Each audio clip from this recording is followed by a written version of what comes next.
Bendiciones, mis queridos hermanos. Espero que estén súper bien. Como saben, cada año nosotros aquí mostramos algo que se llama coordenadas del año tal. El año pasado tuvimos el coordenadas del año 2024 y este año queremos hablar de coordenadas del 2025. Y creo que es importante este concepto de coordenadas porque nos dice dónde nos estamos ubicando y hacia dónde vamos. Y un poco eso es lo que se trata de hacer en estos videos. Entonces, ¿qué les parece si comenzamos ya de una vez? En este video les voy a mostrar un poco lo que ha sido, lo que ha ido ocurriendo el 2024, que nos interesa en términos de iglesia. Eh, Vamos a ver también en qué lugar de la semana profética estamos, en qué posición estamos. Voy a explicar rápidamente lo que es una semana profética y finalmente cuáles son las preguntas que necesitamos hacernos para ubicarnos, para saber dónde estamos. Entonces, ¿qué tal si avanzamos desde ya en estas coordenadas 2025? Eh, lo primero que quiero que podamos recordar tiene que ver con el tipo de gobierno que ha existido en la Tierra, los tipos de gobierno que hemos tenido en la Tierra. Y esto es importante tenerlo en mente como contexto, porque estamos en un momento de cambio de forma de gobernar la sociedad. Y eso es lo que la Iglesia debe entender. Ahora, no lo entendemos porque nosotros dependamos de las formas de gobierno que se tienen en la sociedad. Y por eso quiero poner este contexto primeramente. O sea, la Iglesia ha sobrevivido y ha hecho su labor a pesar de los cambios de gobiernos que han tenido las sociedades. Tuvimos feudalismo en el pasado, tuvimos también, del feudalismo pasamos a lo imperial, ¿verdad? Pasamos a los virreyes, en el caso de Europa, en el caso de América, en América habían virreyes, pero antes de eso también habían imperios en América. En América estaban los mayas, los incas, bueno, todo lo que usted conoce de historia precolombina. Y ahí había monarquía, entonces cuando llega a España, monarquía y colonias. Luego de eso pasamos, cuando vinieron la independencia, a lo que se entendió como tipos de democracia, ¿sí? Voy a decir tipo de democracia porque en realidad los que votaban no eran todos, ¿sí? Hay que reconocer eso. No todos votaban cuando las naciones se hicieron independientes. Entonces ahí aparecieron los estados, las repúblicas, y empezó la idea entre las naciones, dentro de estos estados, de mantener un equilibrio de poder. Digo que es una idea porque no siempre obviamente, se mantuvo, sino que hubieron muchas batallas entre nuevos estados entre sí, contra incluso monarquías. Hasta el día de hoy vemos que hay monarquías que han sobrevivido teniendo diferentes variantes de cambio, monarquías como la de Inglaterra, monarquías como la de España, en fin. Hay sobre todo en Europa, diferentes tipos de monarquías que han sobrevivido, mezcladas un poco también con los estados más democrático. Luego apareció, y aquí viene otro cambio que va a ser después de la Primera y Segunda Guerra Mundial, va a aparecer estas supraestructuras. No es que aparecieron recién, sino que estas ideas ya venían cocinándose desde antes, ¿sí? Y aparecen entonces supraestructuras como la ONU, que tratan de englobar a todos los estados, ¿sí? Eh, y entonces ahí la hegemonía, digamos, el poder sobre el resto de los estados va a recaer en Estados Unidos por todas las consecuencias de la Segunda Guerra Mundial, que seguramente usted conoce, acerca de cómo Europa necesitó dinero para reconstruirse, cómo Estados Unidos fue un elemento clave en el término de la Segunda Guerra Mundial, en tomar el Pacífico, por ejemplo, también en la fuerza que tuvieron después los aliados para vencer a la Alemania nazi de ese momento. Entonces, todas estas cosas van a recaer en que Estados Unidos va a tener después un papel preponderante y una especie de hegemonía sobre el resto de los estados. Entonces, en este contexto en que estábamos, digamos, porque en el 90, 90 y algo, con la caída del muro de Berlín, Estados Unidos, digamos que se instala ya definitivamente como el gran poder, porque ahí acaba la Guerra Fría. O sea, después de la Segunda Guerra Mundial, Estados Unidos se disputaba, entre comillas, el poder con la Unión Soviética. Digo entre comillas porque en realidad la Unión Soviética resistía para no decaer, pero empezó a hacer agua por muchos frentes, y finalmente Estados Unidos gana esa Guerra Fría, ¿sí? Y eso la posiciona, por ahí por el 89-90, la posiciona ya como el gran poder sobre el resto, como el país y la nación o el estado más poderoso de el resto de las naciones. Entonces eso va a ser importante para entender lo que viene ahora, porque lo que viene, lo que estamos viendo ahora es el declive de eso, la caída de eso. Y en ese contexto, entonces, que aparece lo que hemos estado diciendo desde 2020, esta semana profética. Desde el tiempo de la pandemia se abrió una semana profética. Y esta semana profética tiene que ver con 7 años de transición para un cambio de nuevo del contexto, ¿sí? Ahora, ¿qué es lo que viene? Y aquí yo lo tengo en un puntito con un 7, porque ahí estaríamos en la semana profética. ¿Qué viene después? Vendrá un mundo con diferentes polos, vendrá regionalismo. ¿Qué es lo que viene? Eso es un poco lo que necesitamos entender como iglesia para saber cómo vamos abordando. Ahora, no lo digo porque nosotros dependamos, y quiero hacer hincapié en esto, en la parte, sobre todo en este momento, que estoy hablando del contexto, que la iglesia verdadera nunca ha dependido, y esto es importante tenerlo en cuenta, de los movimientos del poder del mundo. ¿Sí? Nunca nosotros hemos dependido de eso, porque dependemos del cielo, porque la autoridad desciende del cielo. Es como las palabras que Jesús le dijo a Pilato: nada podrías hacer tú si no te fuese dado del cielo. Y entonces, todos los movimientos políticos de poder, del tipo de poder que imagina el mundo, poder militar, poder económico, poder de influencia, poder para mover, digamos, la voluntad de otros estados. Ese poder es poder del mundo, no es el poder de Cristo. El poder de Cristo tiene que ver con una transformación del corazón, con el poder del reino de los cielos para transformar a las naciones desde lo profundo, desde abajo, desde el fundamento, no desde escalar en una, digamos, una escalera, una pirámide de jerarquía de poder, sino todo lo contrario.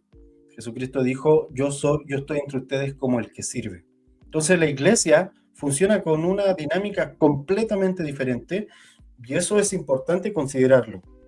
Entonces, al ver este contexto, no lo estamos haciendo para decir: wow, tenemos que estar pendientes porque si no, ¿cómo vamos a sobrevivir? No, lo estamos viendo porque el espacio, el lugar al que fuimos enviados es el mundo. El lugar donde el Señor nos envió para sembrar la semilla de Cristo es este mundo que está cambiando, y para poder hacer ese trabajo de sembrar la semilla de Cristo, para poder hacer ese trabajo de establecer el reino de los cielos, necesitamos saber dónde estamos parados. Y ahí está entonces este video de coordenada del 2025. Entonces, haciendo un recuento rapidísimo, ya no me voy a demorar tanto como, no lo voy a explicar tanto como los videos anteriores. La semana profética son 7 años, ¿sí? Y esto está tomado un poco de las porciones del Homer, que era un simbolismo de tiempo, ¿sí? También tiene que ver con el equivalente de 7 años, ¿verdad? Por eso el nombre de semana profética, porque no es una semana normal de 7 días, sino que es una semana de 7 años.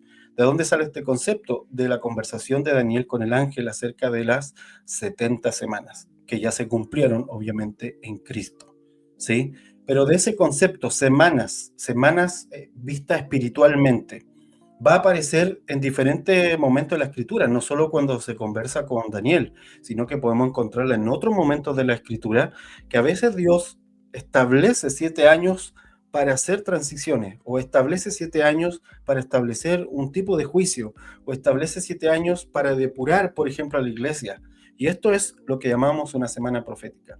Jesucristo hizo su ministerio en la mitad de una semana profética, o sea, en 3 años y medio. Él tuvo su ministerio público y luego de los 3 años y medio se cierran cuando Esteban es apiedrado, y eso marca el cierre de la semana profética de Cristo y de la influencia del Mesías, marca ese cierre y hace la apertura a lo que viene hacia adelante. Y lo que venía hacia adelante era el cambio el cambio de era, ¿verdad? Entonces aquí estamos viendo también un cambio en la estructura global. Y en este cambio de estructura global que comenzó en el 2020, ya estamos pasados de la mitad de esta semana profética, ya pasamos hacia a la otra última mitad, y eso es lo que necesitamos entender. ¿Qué significa eso para nosotros? Entonces, una semana profética es estos 7 años. Y también se puede mencionar como el equivalente a 3 años y medio de una semana profética, es decir, la mitad de 7 años. Número de días del ministerio público de Jesús desde el jubileo, que fue la fiesta de las trompetas, hasta su muerte en Pascua. También es el número de días que Dios detuvo la lluvia por medio de Elías, ¿verdad? 3 años y medio. La semana profética se divide en dos, y a eso me refiero cuando hablo de los 3 años y medio, se parte por la mitad. Hay 3 años y hay un año al medio que funciona como bisagra y luego 3 años más, ¿sí? Y a eso me refería. Cuando vino la sequía de Elías, hubieron 3 años, ¿sí? Que fue la mitad de una semana profética. Dentro de una de esas mitades hubo sequía. En el caso del ministerio público de Jesús, como aquí bien explicaba, tuvo 3 años y medio de ministerio público y luego vino 3 años y medio que se cierran con la muerte de Esteban. También es descrito como tiempos y la mitad de un tiempo. Así se describía la mitad de una semana profética. Eso está en Daniel 12:7. En otra profecía también se refiere al número de 1260 días, que también es el número del sustento de la iglesia en el desierto y es el número en que les fue dado a los testigos profetizar. ¿Sí?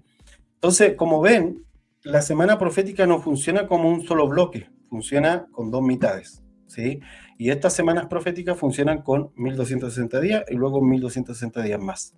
O 3 años y medio, otra forma de decirlo es 3 años y medio, luego 3 años y medio más.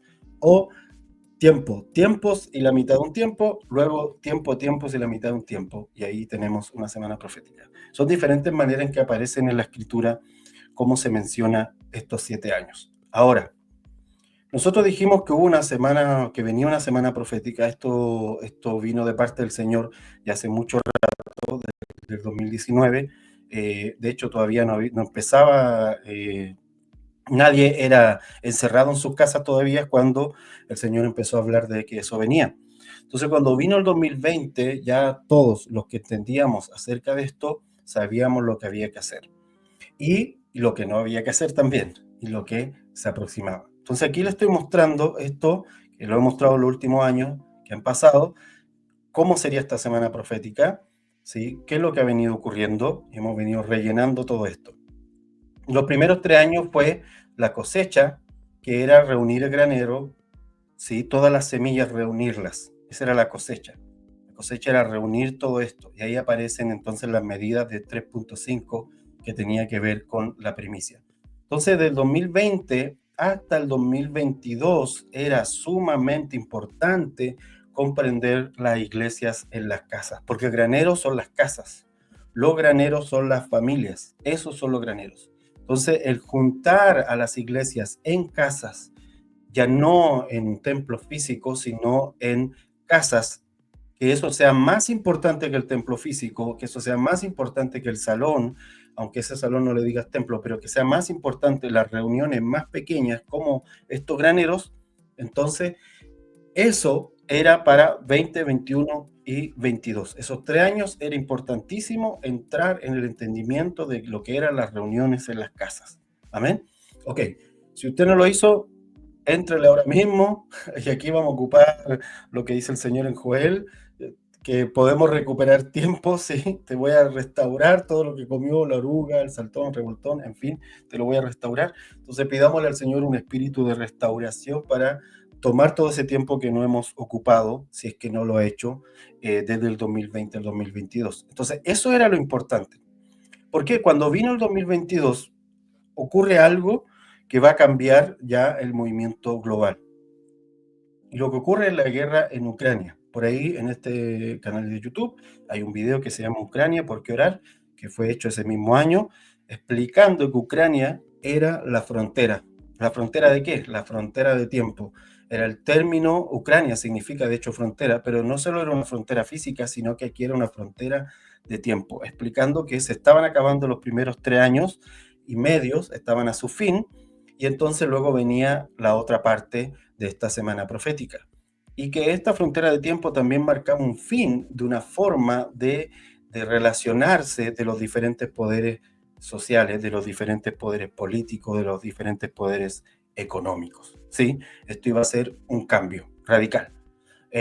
Cuando lo vimos a primera instancia no sabíamos qué otro elemento podía implicar, pero luego con el tiempo empezamos a ver todo lo que implicó la guerra de Ucrania hasta el día de hoy.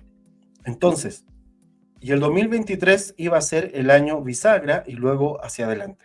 Como ven, nosotros estamos ya en el 2025 Y como aparece aquí, todo lo que está en verde es el amanecer de un nuevo tiempo, o sea, algo nuevo se empieza a vislumbrar, ¿sí? No digo que esto nuevo sea bueno o sea malo, porque estoy hablando de cambios globales en la tierra, en donde la iglesia, al entenderlo, sabe cómo ir a ese campo a sembrar.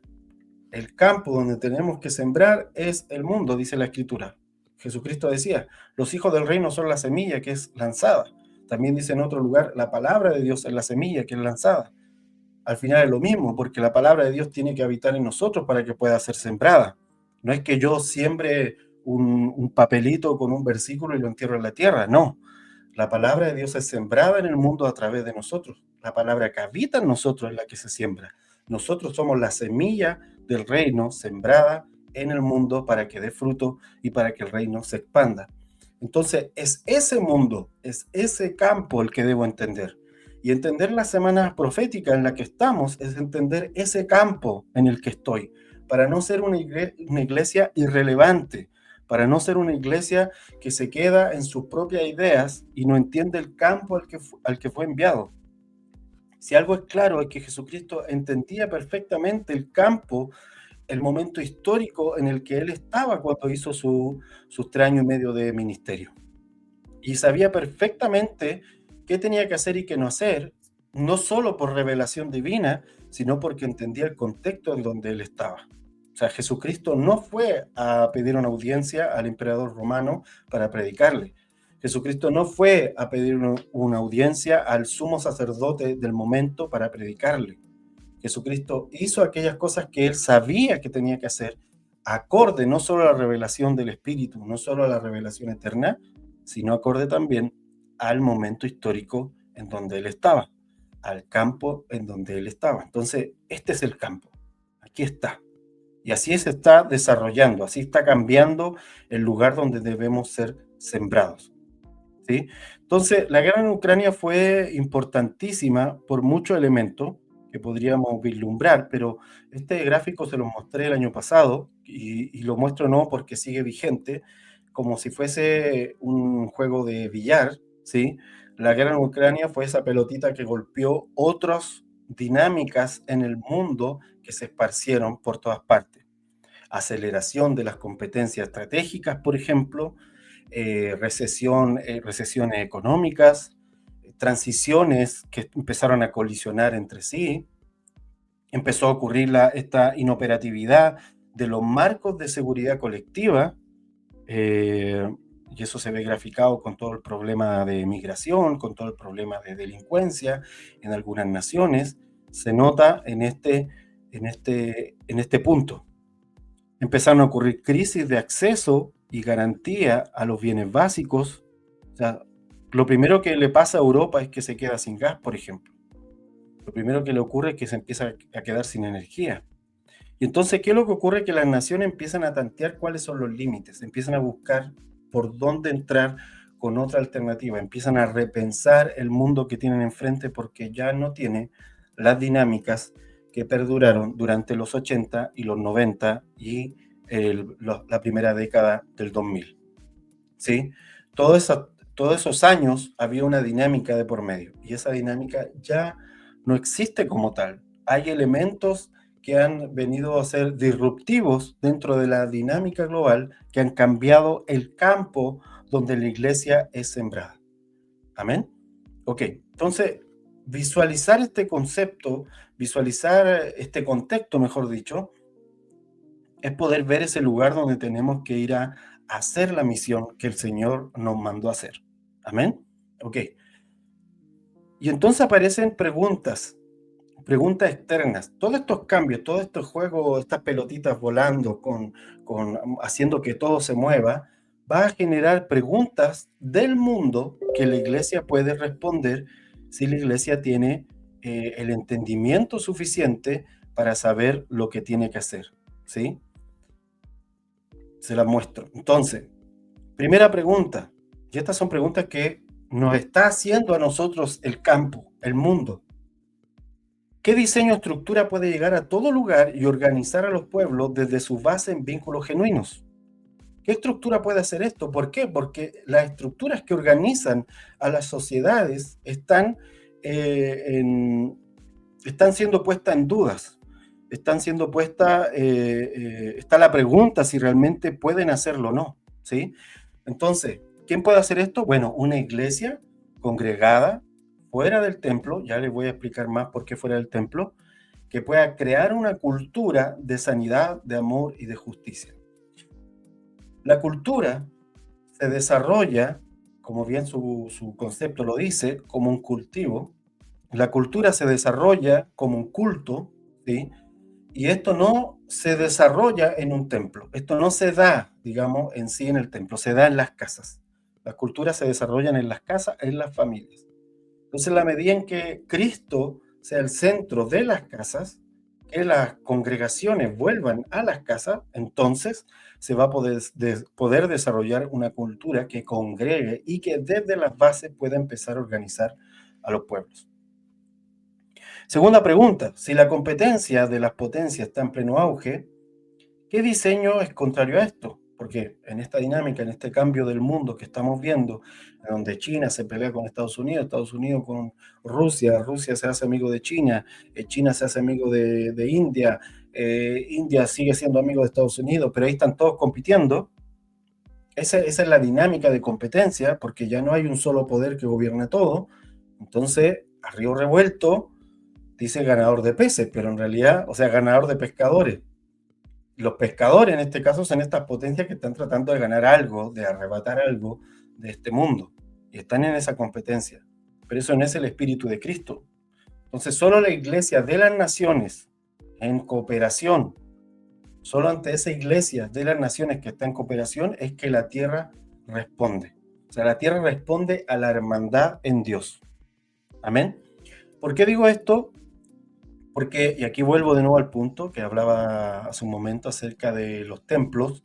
El problema de los templos es que, se quiera o no, generan competencia. Porque se desarrolla una especie de congregación con su propia marca. Ah, no, ahí están los hermanos cuyo nombre es los santos del tercer día. Voy a inventarme un nombre, ¿sí?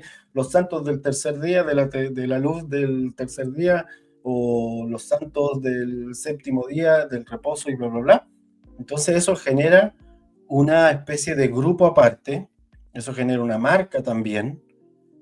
Hoy en día todo se transforma en marca, se quiera o no, todo se transforma en marca, y eso puede generar fácilmente, porque ya los elementos están ubicados, en competencia, ¿sí? En cambio, en las casas no hay carteles, en las casas no hay rótulos, en las casas somos hermanos e hijos de Dios, ¿sí? Entonces, y nos podemos centrar en lo realmente importante. Amén. Otra pregunta, del mundo hacia la iglesia. Ante el desarme de estas estructuras, ante el debilitamiento, por ejemplo, de sistemas democráticos, ante el debilitamiento de las supraestructuras, por ejemplo, como la ONU, que no pueden frenar una guerra, que no pueden hacer que se termine de matar gente como está ocurriendo en diferentes naciones, ante la impotencia de todas estas estructuras que no pueden hacerlo y el desarme de ellas, ¿qué ocurre con los perversos oportunistas? Porque siempre hay alguien que se quiere aprovechar, ¿verdad? Y eso es lo que ocurre. Por ejemplo, cuando las fronteras no están bien delimitadas, los inmigrantes no solo entran porque siempre han entrado, la frontera nunca ha sido un problema para la emigración. ¿Cuál es el problema? Cuando la migración incluye personas que entran que no vienen a aportar un país. Ahí empiezan los problemas, ¿sí? Pero la frontera siempre ha entrado y salido gente, en todas las naciones. Por lo menos en Latinoamérica, el dato crudo es que los latinos nos hemos movido de país en país de nuestro continente continuamente desde los inicios de este continente, ¿sí?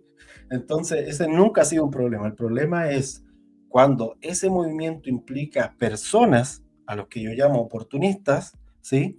Que no vienen a aportar, sino que quieren destruir. Están buscando nuevas formas de hacer uso de un lugar, de un territorio, para sus propias perversidades.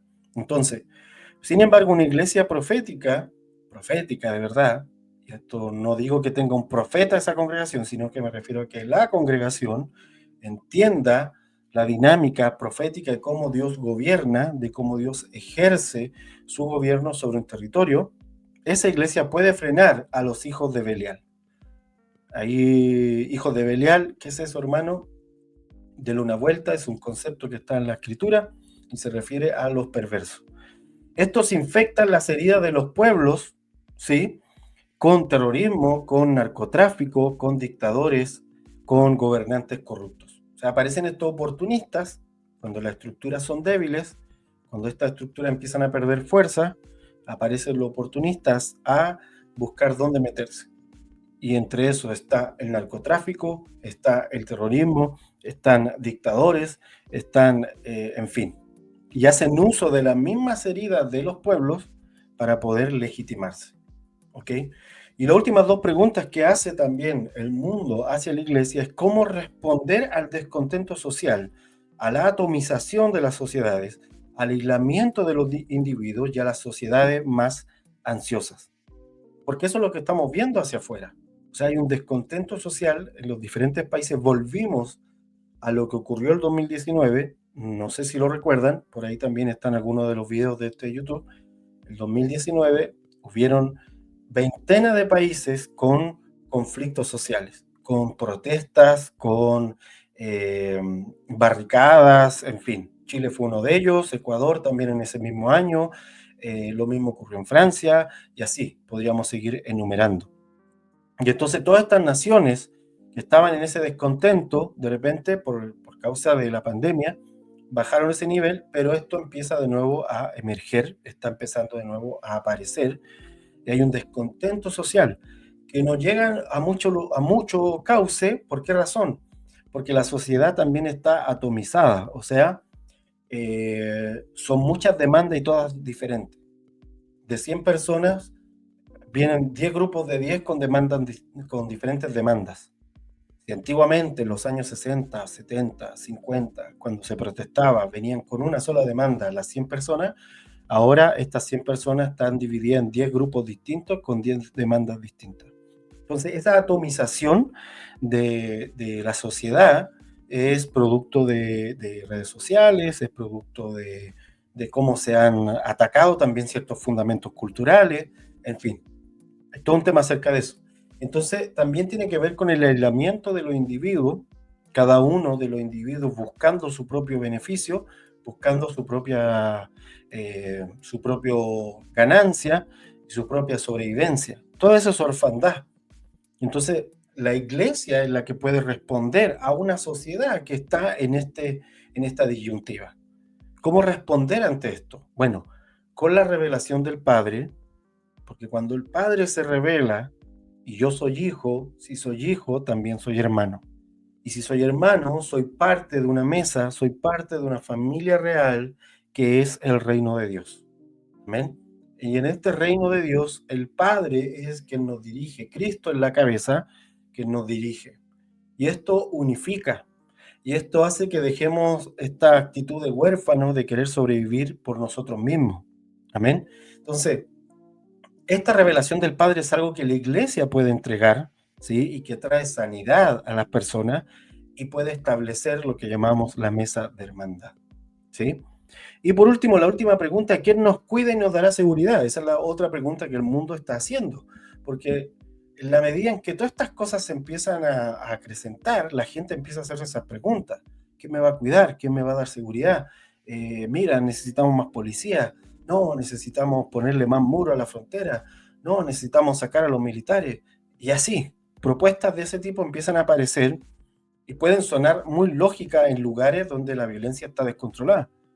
Pero lo cierto es que la seguridad no parte por más armas. Eso Jesucristo lo dijo. La paz no viene de lo externo, la paz viene de lo interno, ¿sí? De lo que está dentro.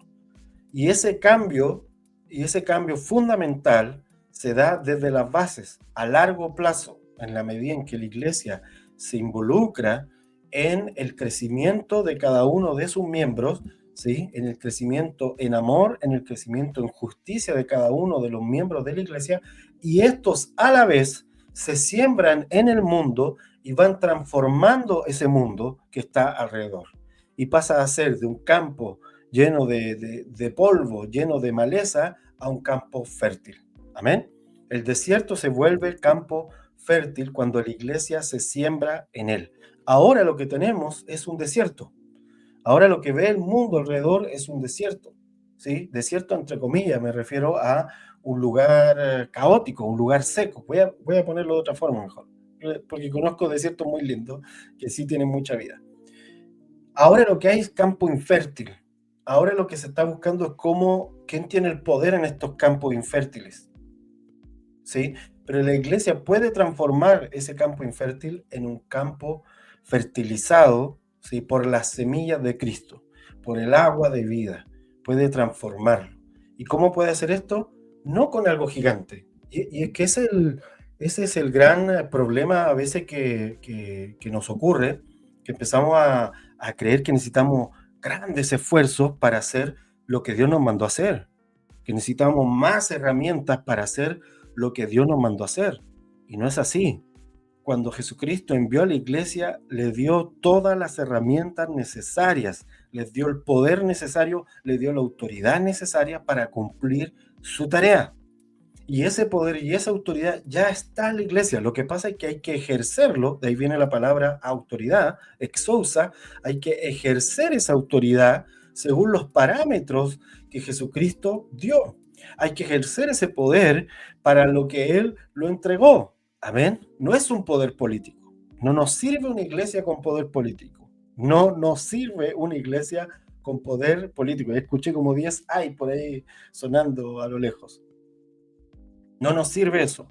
Nos sirve una iglesia con poder espiritual que pueda transformar desde las bases a la sociedad. Transformarla siendo sal de la tierra desde las bases, desde las casas. Por eso vuelvo a insistir, la iglesia tiene que volver a las casas. Abandonamos tanto las casas y nos dedicamos tanto a construir grandes catedrales, catedrales físicas como catedrales simbólicas también, como marcas también internacionales, que al final no sirven para nada a la hora de transformar a una sociedad. Lo único que se transforma en eso, en un gueto, donde la gente se encierra ahí, y entonces nos predicamos todo entre nosotros mismos. Y eso no va por ahí. Entonces, vuelvo de nuevo. El mundo se hace preguntas, y son preguntas que la iglesia puede responder. El mundo viene con necesidades, vienen los 5.000 con hambre, y la iglesia tiene los panes y los peces que puede multiplicar. Amén. Y puede responder estas preguntas. Pero para eso, como le pasa a los discípulos en sus 3 años de entrenamiento con Cristo, nosotros también tenemos que saber cuál es el campo al que fuimos enviados. Amén. Entonces, en esta semana profética hubo un año que fue crucial, que fue el año bisagra. Y en ese año bisagra hubieron 2 viajes que hicimos con algunos hermanos de diferentes naciones, 2 reuniones que fueron muy importantes. Una de ellas fue a Amazonas y la otra fue a Suiza. ¿Sí? Y en estas 2 reuniones lo que buscábamos eran 2 cosas. Bueno, la primera tenía que ver con la tierra eterna, el concepto de tierra eterna, entender cómo la tierra opera en favor de la iglesia. Y aquí voy a lamentar ser autorreferente, pero es necesario porque, voy a ser sincero, no conozco otro libro que trate este tema de esta manera, y por eso tengo que recomendárselo. Necesitamos que todos tengamos una noción clara de cómo la tierra es, un entendimiento claro de cómo la tierra, cómo la creación no solo es nuestra herencia, sino además es un aliado de los hijos de Dios. Amén. Y alguien podrá decirme, amén, sí, yo lo sé. Ok, ponlo en práctica. ¿Qué significa eso en la práctica? Y ese es el punto que necesitamos entender. Entonces, les encarezco que revisen este libro, La Tierra Eterna. Ahí lo encuentran en Amazon, lo pueden encontrar también en el Patreon. Los que entran en el Patreon, de hecho, lo tienen ahí de por vida para revisarlo como ebook. En fin, da igual. El asunto es que en Amazonas nosotros tuvimos esta reunión para poder tener este entendimiento, esta reunión con el Señor. Nos juntamos solo a hacer preguntas delante del Señor, nos juntamos a orar por ciertos elementos ligados a la creación, Y el Señor fue respondiéndonos porque vio ese interés, porque vio esa necesidad, porque vio la angustia en nuestros corazones por entender las herramientas que el Señor nos dio como iglesia para esta jornada. Entonces, para estos años que vienen y en medio de esta semana profética. Entonces, Amazonas fue crucial, esa reunión en Amazonas, con todo lo que el Señor fue revelando. Amén. Y luego tuvimos ese mismo año otra reunión más, que fue en Suiza, en donde hubieron tres elementos importantes en esa reunión, tres rollos le llamamos nosotros, porque tuvimos una búsqueda del Señor para entender y el Espíritu Santo nos vino a enseñar aquellas cosas que los santos de la iglesia que están vivos hoy en presencia del Señor, porque no están muertos, ¿verdad? Están vivos. Dios no es Dios de muertos, sino de vivos. Están vivos delante del trono. Como estos santos en su caminar en la tierra, todos ellos tuvieron, eh, tuvieron claro tres elementos que los hicieron ser verdaderas semillas para la tierra donde fueron sembrados. Amén. Cada uno de estos santos, cada uno de estos hombres de Dios, hay por ahí unos libros muy buenos que se llaman Generales de Dios, cada uno de estos hombres de Dios, importantes en la historia de la iglesia, desde los apóstoles en adelante, cada uno de ellos fueron semillas en el tiempo histórico, en el mundo que les tocó vivir. Así como la primera imagen que les mostraba, que la sociedad humana ha pasado de monarquías a estados, de estados a superestructuras, y ahora estamos en un momento en donde estamos todo el mundo preguntándose qué viene ahora. Ok, ya hubo iglesia en todos esos años, y esa iglesia fue triunfante, y fue triunfante porque habían hombres de Dios que se transformaron en semillas. Ellos encarnaban la voz de Dios y eso lo sembraron en su tiempo histórico y la iglesia permaneció, creció, se fortaleció porque tuvo siempre fundamento en Cristo. Amén. Entonces, dicho esto, la reunión en Suiza, el Señor nos trajo, nos mostró, nos dio entendimiento de tres aspectos importantísimos. Y aquí solo los voy a nombrar porque confío en que el Espíritu Santo te los puede enseñar. Uno, la transmisión de la voz, y esto tiene relación con cómo la voz de Dios puede ser llevada a diferentes lugares. Dos, la mesa espada de la hermandad, que se llama así, literal, porque es una mesa donde nos sentamos como hermanos, pero también es una espada para vencer, para funcionar como ejército de la hermandad. Y es una espada que tiene algunas características también relacionadas con la tierra eterna. Por eso, vaya, déle una vuelta a ese libro. Le recomendaría otro si conociera otro, pero hasta ahora no conozco otro y por eso le recomiendo eso. ¿Ok? Ok. Y eso que soy alguien que lee bastante, la verdad. Me gusta leer. Tres, otro aspecto, el tercer aspecto era la escritura como un ancla que va más allá de lo académico. Y esto es también sumamente importante. Estos tres elementos fueron cosas que el Espíritu Santo nos habló en Suiza, en una reunión en Suiza, similar a la que tuvimos también en Amazonas, donde nos reunimos a buscar del Señor, donde pasamos desde temprano en la mañana hasta tarde, horas de la noche, buscando la presencia del Señor, escuchándolo, haciéndole preguntas, entendiendo acerca de lo que Dios quería enseñarnos. ¿Qué quiere que le diga? Dimos vuelta de versículo por allá para acá, y el Señor nos mostró cosas en el cielo también importantísimas, pero más allá de aquello que puede sonar, wow, qué misterioso, qué profundo, le estoy resumiendo aquí. Le estoy diciendo aquí básicamente lo importante de esa reunión. Estoy haciendo un resumen bien resumido, porque creo firmemente que el Espíritu Santo te lo puede revelar si pones tu corazón en esto. Entonces, uno, la tierra eterna, y dos, estos tres elementos, estos tres rollos, estas tres revelaciones que tienen que abrirse en cada uno de nosotros acerca de la transmisión de la voz, acerca de la mesa que es espada de hermandad y acerca de una escritura que funciona como un ancla, pero no tiene que ver necesariamente con lo académico. Amén. Y entonces ese fue el año bisagra, donde estuvo Suiza y Amazonas fueron clave para hacer el cambio a los siguientes 3 años.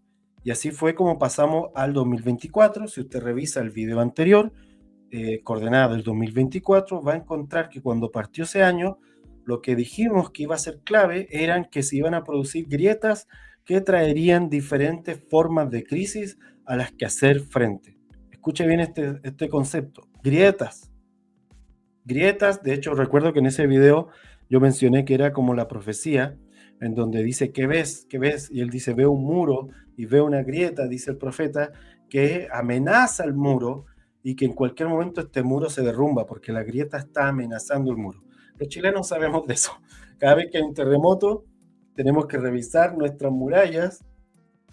Cada vez que hay un temblor fuerte, que no se hayan hecho grietas, hay tipos de grietas que no dañan la estructura y hay tipos de grietas que son peligrosísimas, porque van en claro detrimento de la fortaleza de la estructura. Entonces, las grietas que se abrieron en el 2024 ya estaban, pero se profundizaron en el 2024 y amenazaron toda la estructura con derrumbarla. ¿Qué estructura? Las estructuras de poder de los sistemas del mundo. Amén. Y aquí quiero hacer hincapié en algo que creo importantísimo. La iglesia no está dependiendo nunca de esas estructuras. La iglesia verdadera no depende nunca de esas estructuras. Esa es la razón, porque la iglesia sobrevivió a la caída del Imperio Romano. Esa es la razón de por qué la iglesia sobrevivió a la caída de las monarquías. Esa es la razón por qué la iglesia sobrevivió a la persecución de la Inquisición. Esa es la razón por qué la iglesia sobrevivió incluso cuando comenzaron a aparecer los nuevos estados, cómo la iglesia llegó a esos lugares. Esa es la razón. No dependemos de estas cosas y esto debe ser práctico. Esto no debe ser solo mental. De términos prácticos tenemos que evitar depender en nuestro funcionamiento de las estructuras del mundo. Las estructuras del mundo y las cosas que hay en el mundo pueden ser usadas como herramienta, sí, pero no bajo dependencia. Ahí tenemos que estar claros en eso. ¿Amén? Ok, ya. No me hagan hablar, dicen por ahí. Digo mejor. Entonces, el 2024 vimos estas grietas. Vimos la fuerza de la Tierra, por ejemplo. Y no era la primera vez, ya esto se está haciendo cada vez más fuerte. En Ecuador, por ejemplo, hubieron sequías. Claro, se puede culpar a los gobiernos anteriores de que por eso se produjo corte de luz, pero lo cierto es que sí, hubieron sequías. Hubieron sequías en Ecuador, o las mismas sequías también afectaron a principios de año a Colombia con incendios enormes. Chile también tuvo un incendio, uno de los más grandes incendios de la historia del país, ocurrió el 2024. Creo que también uno de los incendios donde más casas se han quemado en Latinoamérica. Y esto no se veía antes. O sea, ya ni siquiera en los tiempos donde no existían los bomberos se veían incendios de esa categoría. Pero ahora se están viendo. ¿Por qué? Porque hay un cambio también en los ciclos del agua. Toda esta semana profética, con todos estos cambios, también tiene que ver con cambios en la tierra. Por eso, vaya para allá. Búsquese ese libro, por favor, búsqueselo. La Tierra Eterna. ¿Ok? También hubieron inundaciones en diferentes lugares. En Latinoamérica las hubo también. En España hubo una muy fuerte y esta inundación arrastró barro. Yo recordé algo similar que ocurrió en Chile, en la ciudad de Copiapó, en donde casi por poco, y yo lo sé porque estuve en las reuniones del municipio de ese lugar, me infiltré, me acuerdo, eh, estuvieron a punto de clausurar toda la ciudad, o sea, de declararla inhabitable, la ciudad de Copiapó. Pero la oración de la iglesia, la acción de la iglesia, porque nosotros no solo fuimos a orar, me acuerdo, yo no vivía en Copiapó, pero fuimos para allá con varios hermanos, no solo fuimos a orar, fuimos a ayudar, fuimos a aportar, fuimos a meternos al barro, fuimos a ayudar a las casas que estaban ahí, porque nuestro gesto no es que iba a cambiar todas las cosas, es un elemento en el espíritu que uno es como poner una bandera y decir, el cielo está aquí y el cielo dice otra cosa. Ese es el punto de estos cambios. Amén. Entonces, cambios que la naturaleza está produciendo, dejando a luz, escuche lo que voy a decir, la fuerza de la naturaleza, mostrando, dejando a luz la inoperancia de las estructuras, la corrupción de algunos gobiernos. Eso fue lo que pasó en Ecuador, Eso fue lo que pasó en España, porque ese desastre hubiese sido menor si se hubiesen aplicado otras cosas anteriormente. ¿Ok? Ok.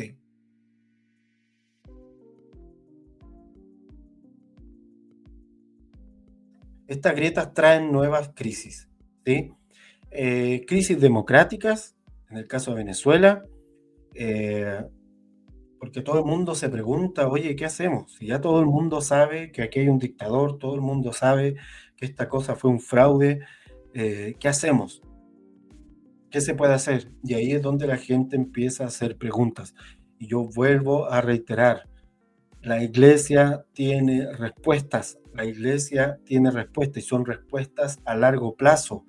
¿Cuál es el problema? Que estamos demasiado ocupados en mejorar el culto y muy poco ocupados en escuchar la voz de Dios acerca de nuestros territorios. Y entonces saquemos la distracción constante de querer mejorar el culto y reunámonos a buscar la voz de Dios. Ahí es donde yo apelo a que las iglesias en casas quitan así, de una vez, la distracción. Porque de partida, el que quiera adorar no tiene plataforma, no tiene escenario donde subirse. Y no es que la gente que suba a tocar busque el escenario. No, hermano, el escenario lo pusimos nosotros. Ellos no tienen la culpa, nosotros les pusimos el escenario y las luces. Así que no es que ellos lo estén buscando, en general no lo hacen. Cuando comienzan, no lo hacen. ¿Sí? Pero el tema es que el modelo está armado así. Pero cuando tú quitas eso y te vas a una casa, y entonces adoras una casa, sin cámaras, obviamente, sino que tú y los hermanos ahí constantemente, eso cambia la percepción y Dios puede empezar a hablarnos de lo que Él realmente quiere hacer con nosotros y con nuestro territorio. Ok, entonces vinieron todo este tipo de crisis. Las superestructuras no pueden hacer nada frente a democracias fallidas, no han podido hacer nada hasta el día de hoy, solo es papeleo, papeleo y papeleo, no han podido hacer nada con las guerras por espacios de influencia como la de Ucrania, no han podido hacer nada con el empoderamiento, por ejemplo, del yihadismo en Siria frente a otro tirano que salió arrancando, pero o sea, no sé si han visto los datos de lo que pasó en Siria, pero muchos hermanos tuvieron que salir arrancando porque primero aguantaron todo el tiempo que estuvo el tirano, pero después cuando el poder lo asumió un grupo yihadista, obviamente ya no les quedaba espacio, tenían que salir como Jesucristo les dijo también a los moradores de Jerusalén, cuando vean estas señales, salgan de aquí porque la cosa se va a poner violenta y oren al Señor que esto no sea en una temporada con un mal clima. O sea, salgan de aquí porque esto se va a poner duro. ¿Ok? Entonces hay muchos lugares donde eso está ocurriendo. Yo no creo, no entiendo gente que se hace llamar cristiano y se alegra de los bombardeos en cualquier territorio del país, porque no entiende que ahí hay personas. Parece no entender que también hay misioneros muchas veces en esos lugares. Entonces no es como llegar y salir a tirar bombas por ahí creyendo que hay algo de Dios en eso. Te aseguro que no. Entonces, avanzando con esto, estas grietas se van profundizando y van generando lo que hoy tenemos a la vista, un mundo fragmentado. Estas grietas en la época globalista se profundizan hasta el quiebre de esta estructura global y reemerge la idea del fortalecimiento de espacios de influencia, casi como un rompecabezas en donde cada pieza del rompecabezas, imaginemos un rompecabezas del globo terráqueo, y cada entonces diferentes organizaciones se pelean espacios de influencia, se pelean piezas de este rompecabezas. Y aquí puse algunas imágenes de algunas de estas organizaciones que ya existen, ¿sí? No digo que estas organizaciones sean malas por sí, solo porque eso sería muy, muy maniqueo, ¿verdad? Esto es malo. No, son respuestas que el mundo busca para frente a dilemas que tienen en cada época. Cada una de estas organizaciones han aparecido para responder a ciertos dilemas de época, ¿sí? Y es la manera en que el mundo busca sobrevivir. O sea, hasta que alguien no tiene a Cristo en su corazón, el deseo de sobrevivencia está constantemente ahí peleando, llenándolo de ansiedad y llenándolo de paranoia y llenándolo de qué más tengo que hacer para poder sobrevivir. Pero cuando Cristo viene a nosotros, nosotros sabemos que ya tenemos paz, justicia, paz y gozo en el Espíritu, porque el reino no es comida ni bebida. El reino no es poder e influencia ni política, ni económica, ni ninguna de estas cosas, sino que es justicia, paz y gozo en el Espíritu. Pero eso no lo entiende el resto de la humanidad y es entendible, porque para eso hay que predicarles, porque para eso hay que hablarles, porque para eso hay que ir a ese mundo y sembrarse como semillas. Y este es el mundo que estamos teniendo hoy. Este es el mundo que tal vez tus hijos, mis hijos, nietos van a tener que enfrentar. ¿Ok? Un mundo más fragmentado, que no quiere decir que sea peor que lo que había antes, porque lo que había antes no era muy bueno tampoco, pero es un mundo más fragmentado. Y aquí, como les decía, puse algunas organizaciones ya existentes, como, bueno, ahí se ve el Grupo de Puebla, esta imagen como una estrellita de colores, como un asterisco de colores, el Grupo de Puebla, el Mercosur, ¿sí? Que el 2025 capaz que de noticia porque Argentina quedó a cargo del Mercosur, el G7, que hoy en día ya no tiene el poder económico que tenía antes, porque Alemania está en crisis, porque Japón está en crisis, porque Inglaterra también está peleando su propia batalla, porque Francia tiene todo un dilema, para qué hablar de Estados Unidos, y Estados Unidos ahora está mirando con otros ojos a Canadá, porque México también está porque Italia también está con sus temas. Entonces, el G7 es una de estas estructuras. Al lado de esta OTSC es el marco de influencia, es como la OTAN, pero que está al lado de Rusia, ¿sí? Los amigos de los rusos, por decirlo de alguna forma. Países amigos de los rusos, la OETC, que es como Organización de Tratados de Seguridad Colectiva, algo así se llama, ¿sí? Que es esa estrellita azul con amarillo que está abajo. Ok. Y eso es como una especie de OTAN. También está la OTAN, que ha estado en el marco de todo el conflicto de Ucrania, ¿verdad? Porque es un grupo de armas, o sea, es un gran ejército multinacional. Entonces ningún país quisiera tenerlo cerca, y menos en términos antagonistas. Pero ahí está. El G77, que es casi una respuesta al G7, el G77 viene de un grupo de estos, muy pocas personas saben de la existencia del G77 y del grupo de los no alineados, que es un grupo que aparece en el tiempo de la Guerra Fría, una reunión de naciones que se llamaban los no alineados, porque no estaban alineados ni con Estados Unidos ni con la Unión Soviética. Entonces se agruparon entre ellos y trataron de generar ciertos vínculos, generar ciertas relaciones, en fin, y crearon el G77. Hoy en día estas organizaciones puede que empiecen a tomar auge, algunas de ellas, otras no. El BRICS también es una más reciente, con Brasil, con Rusia, con India, China y Sudáfrica, que es un grupo económico, básicamente, como es la Unión Europea, que no la puse aquí, pero son grupos económicos. Todos estos grupos puede que empiecen a pelear por el poder, porque el mundo está fragmentado, ¿sí? Y aquí le voy a hacer una recomendación, tal vez no con tanta urgencia, como lo hice con el de la Tierra Eterna, pero si usted lee El Mayor Acontecimiento, este libro va a tener claridad acerca de lo que ocurre, sobre todo en Latinoamérica, y aquí hago hincapié para los hermanos de Latinoamérica, va a tener más claridad acerca de cómo se ha ido desarrollando la iglesia en Latinoamérica y cómo hay una cultura en cada pueblo y cómo esta cultura tiene que ver, la cultura de los pueblos tiene también que ver con la manera en que nosotros predicamos, como la manera en que nos sembramos, el papel de la semilla en cada uno de los territorios. Y cuando estamos frente a un mundo que se está volviendo más fragmentado, que por lo tanto se vuelve más regionalista, que por lo tanto los territorios empiezan a tener nuevamente su propia identidad e intereses, hay dos posibilidades. O se generan estructuras de cooperación o se generan estructuras de competencia. Esas son las posibilidades de la manera en que el mundo funciona. Ahora, ¿de qué va a depender eso? Mucho de la iglesia. Porque si la iglesia vive en competencia, o sea, por favor, ¿cómo vamos a enseñarle cooperación al mundo si entre nosotros no sabemos lo que es eso? Así que ahí le recomiendo el mayor acontecimiento. Ok, dentro de de estos 7 años, de esta semana profética, entonces estamos en el 2025 y la palabra clave, por lo que acabo de decir, es hermandad. Esa es la palabra clave para el 2025. La coordenada clave para el 2025 es hermandad.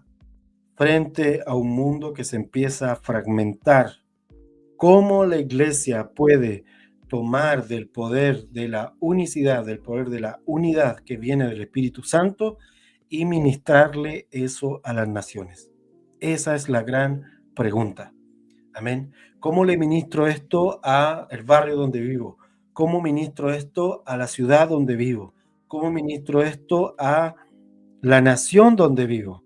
Porque estamos ante una sociedad, vuelvo a decir, muy atomizada, donde hay grupos distintos que creen tener identidades distintas. Antes, por ejemplo, en Chile, todos decíamos que éramos chilenos.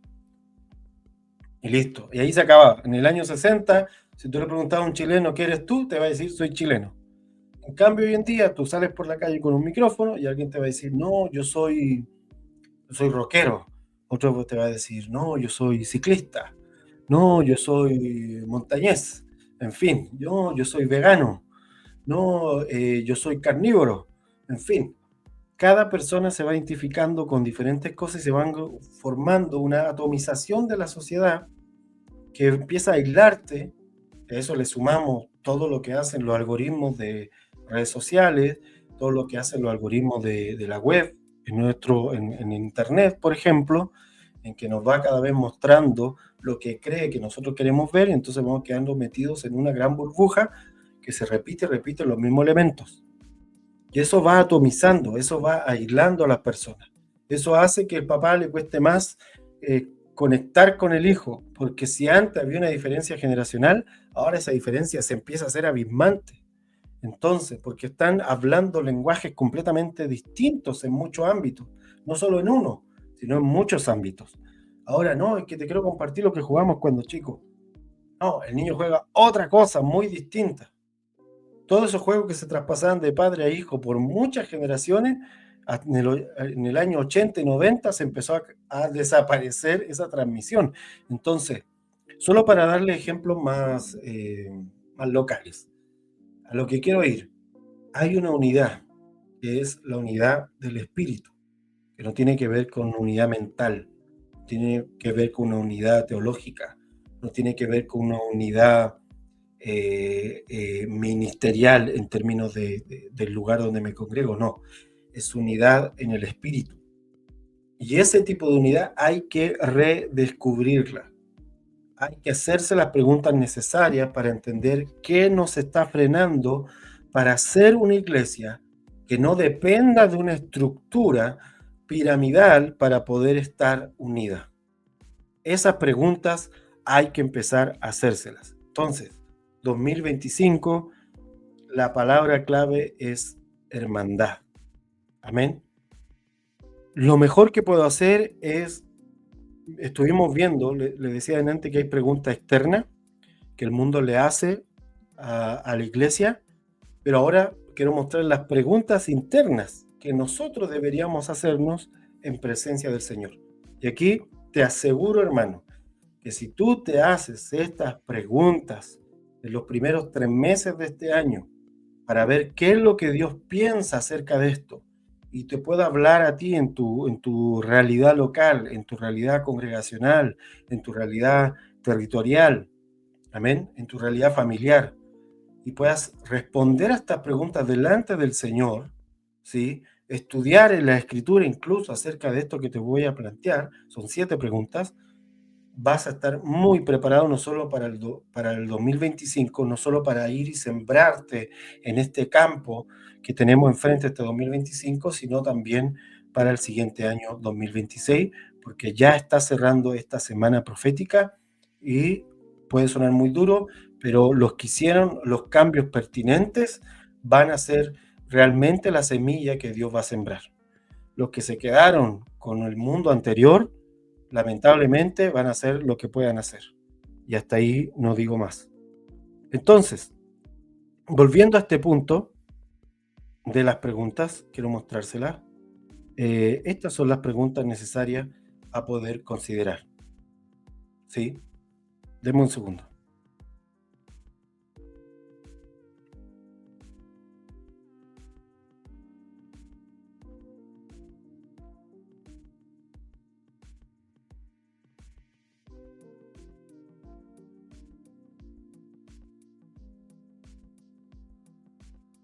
Entonces, pregunta número 1 dice, el modelo congregacional lleno de marcas ministeriales y ministros como marca personal, ¿ayudan a la unidad? Esa es la primera pregunta. Clave, vuelvo a repetirla. El modelo congregacional lleno de marcas ministeriales y ministros como marca personal, ¿ayudan a la unidad? Esa es la primera pregunta que necesitamos hacernos. Porque vuelvo a decir, en la realidad que tenemos hoy a nuestro alrededor, todo se transforma en marca. Todo, absolutamente todo se puede transformar en marca. Una persona se transforma en marca. Las redes sociales no son en realidad redes sociales, sino que es como entrar a Instagram, entrar a Facebook, entrar a TikTok, cada una de estas redes sociales, incluso YouTube. En realidad es un espacio que funciona como un espacio de muchas vitrinas, en donde lo que ponen en cada vitrina es lo que tú pones en tu cuenta. Cada una de estas cuentas son diferentes vitrinas. Entonces tú buscas la cuenta de tu amigo y vas a encontrar las fotos de él, los videos de él en una vitrina. No es una red para interactuar. La interacción tiene que ver con lo que se muestra. Y lo que se muestra está relacionado con la manera en que se hacen las marcas. Entonces las personas sin darse cuenta se van transformando en una idea en la mente de los demás a través de lo que muestran. ¿Sí? Ok. Y esto es entendido más por las siguientes generaciones, la gente más joven en realidad lo está entendiendo mucho más, de que no funciona en realidad esto como una red social. Ninguna de estas cosas como red social funciona con ese nombre. Nunca fueron una red para socializar. En realidad es una red de vitrinas. Entonces, lo importante es preguntarse qué es lo que muestro, para qué estoy usando esta vitrina, qué es lo que estoy mostrando.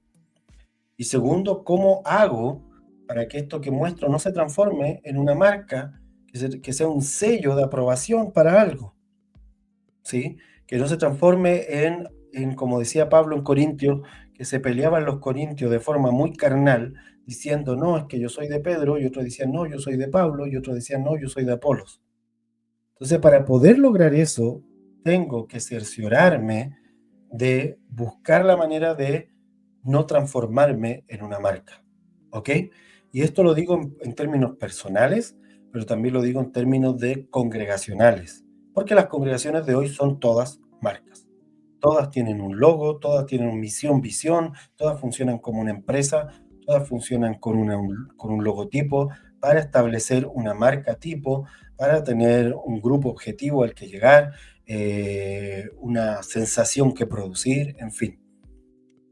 Y entonces, en ese sentido, tenemos que preguntarnos cómo esto ayuda, beneficia o va en contra de la unidad de la iglesia. 2. ¿Qué es más importante? Esta es la segunda pregunta que tenemos que hacernos en interno. ¿Qué es más importante? ¿Crecer en amor y justicia o crecer en el conocimiento académico de las escrituras? Aquí no quiero que me malinterpreten, porque yo no estoy diciendo de que no estudien las escrituras. Yo las estudio, las voy a seguir estudiando, me gusta, voy a seguir leyendo y releyendo muchas veces. Esto no va para aquellos que no leen, ¿ok? No es para decirte no leas, esto va para aquellos que lo hacen, ¿sí? Y para aquellos que lo hacen, les digo, ¿qué es más importante? ¿El entendimiento académico de la escritura o tu crecimiento en amor y en justicia? Claramente el crecimiento en amor y justicia es lo más importante, pero se nos olvida, y se nos olvida porque también nosotros le hemos dado preponderancia al título académico de la escritura. O sea, Si en un grupo de hermanos llego yo y traigo un título de doctorado del instituto no sé qué, de teología y bla, bla, bla, es muy probable que se le dé más importancia a lo que estoy diciendo, con justa razón en cierta medida, que a lo que están diciendo los demás. Ahora, la verdadera pregunta es si yo con ese conocimiento he crecido también en amor, he crecido también en justicia. Porque lo cierto es que yo conozco y he visto de ateos que son muy buenos, porque leo ateos no son muy buenos, no que digo que sean buenos en persona, sino que son muy buenos con el entendimiento de la escritura. No la entienden en el espíritu para nada, pero sí la leen bastante. Entonces, leerla no me cambia. Lo que me cambia es leerla con fe. Entonces aquí viene la pregunta, no, segunda pregunta, ¿qué es más importante? ¿Crecer en amor y justicia o crecer en el conocimiento académico de la escritura? Esta es una pregunta interna que necesito hacerme, obviamente después de haber leído bastante. 3. La preponderancia del templo de ladrillo. ¿Ayuda a mostrar el amor de Cristo a la gente y entre hermanos de otras congregaciones de la ciudad o pone una barrera? Aquí viene otra pregunta. El sobreénfasis que hacemos del lugar donde nos reunimos, donde pusimos el cartel, iglesia tanto, ministerio no sé qué, personalidad jurídica, bla, bla, bla, bla, ¿ayuda a esto? ¿Ayuda a mostrarle a la gente el amor de Cristo? ¿Y ayuda a mostrar el amor entre los hermanos de la misma ciudad? ¿O va en detrimento de esto? Ahí cada uno obviamente tiene que responder. Yo solo estoy mostrando las preguntas porque me parece que las respuestas siempre son muy personales. Cada caso verá cómo esto se ayuda o no ayuda. 4. Los ministerios internacionales. Y aquí me refiero a ministerios que tienen sucursales en otros lugares. ¿Son otra superestructura que suplanta a Cristo como cabeza de la congregación local? Esta es otra pregunta que hay que hacerse. Estos ministerios internacionales, cuando digo tienen locales, me refiero a que se repiten, se masifican y se hace eco de lo que se habla en otros lugares. Está funcionando como una supraestructura que empieza a suplantar a Cristo como cabeza en las congregaciones locales. Esta pregunta hay que hacérsela también. Cuando la hago, yo no estoy diciendo sí ni no, estoy diciendo que hay que hacérsela, porque no conozco la realidad de cada uno de estos ministerios, pero sí digo que es una pregunta que hay que hacerse, ¿sí? Porque nada puede suplantar a Cristo como cabeza de la iglesia, tanto local como universal, sobre todo local, y sobre todo local, porque lo universal está claro, Jesucristo va a mover a su iglesia entre las naciones como Él quiera, amén.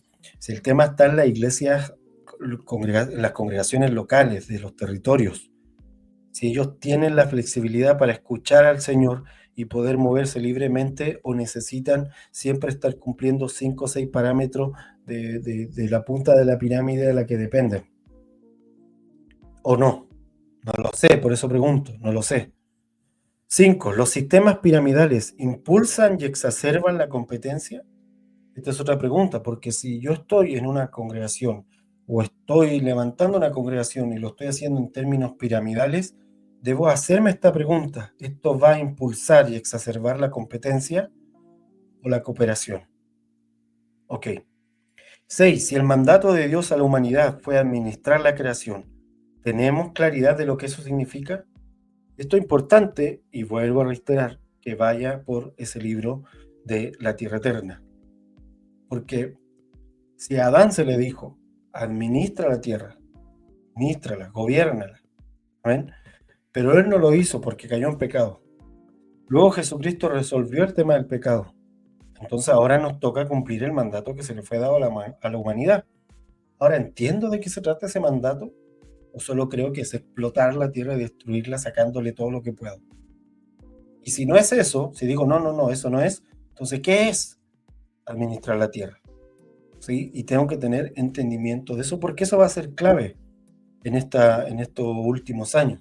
Con todo el auge de la inteligencia artificial y con todo el auge de los espacios en la web, de los espacios en la nube, si hay algo que nos está quedando libre de eso, del que podemos ejercer rápidamente autoridad como iglesia es la creación, es la tierra. Y no es un espacio menor, es un espacio profundamente poderoso, tremendamente lleno de ganancia, de sabiduría, de riqueza, en gloria. Pero hay que entenderlo porque es un espacio creado por Dios mismo como herencia para los mansos y humildes de la tierra. Entonces, debo entenderlo y debo entenderlo bien. Como iglesia debo entenderlo bien. Así que ya no puedo estar atrasado con eso. Y por último, 7, ¿dónde la cultura de Cristo se desarrolla orgánicamente? ¿En las casas, en los templos físicos o en los institutos bíblicos? Esa es otra pregunta que tenemos que hacernos. Y cuando digo en las casas, en los templos o los institutos bíblicos, voy a reiterar, no estoy diciendo que hay una sola opción. Estoy diciendo que hay una que es la más importante y debería entonces esforzarme por poner todo mi recurso de tiempo, de esfuerzo, de incluso de dinero, en que eso que es más importante se desarrolle. Amén. Todo mi esfuerzo en que eso se desarrolle. Eh, ok, ahí lo dejo. No me hagan seguir hablando más cosas. Entonces, repensar el concepto de autoridad y vivirlo plenamente. Eso es lo que va a ocurrir. Cuando empezamos a pensar en la hermandad, uno de los elementos que tenemos que repensar es el concepto de autoridad. La autoridad de Dios, la autoridad del cielo, de la autoridad de Cristo sobre los hermanos, de la autoridad de los ministerios, las funciones ministeriales, de hasta dónde llega esa autoridad, cuáles son los permisos para hacer uso de esa autoridad, porque autoridad, vuelvo a decir, tiene que ver con el permiso de Dios para hacer ciertas cosas. No creo que no lo explique. Poder tiene que ver con la capacidad de hacerlo.